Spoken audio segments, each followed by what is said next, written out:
Tere Piret, kus sa siis praegu asud? Ma olen praegu tantra džämmil Kristeliga. Kuidas siis olnud on?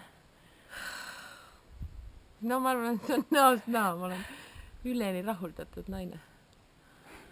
Mul on nagu, ma just mõtlesin 5 sekundit tagasi, et see on nagu tõeliselt äge, et ongi niimoodi juhtunud, et ma olengi saanud niimoodi käia nüüd.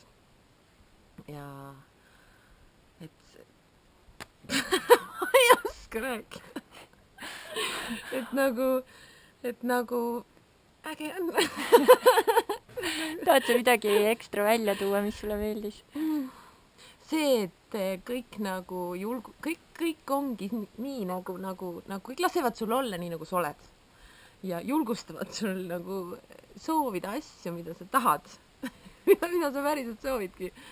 Et ja teevad seda kõike kaasa. Ja meiega nagu hullud inimesed. Nii et kui sa tunned, et sa oled ka hull ja tahad natuke hull olla koos teiste hulludega, siis soovitan sulle. Okay.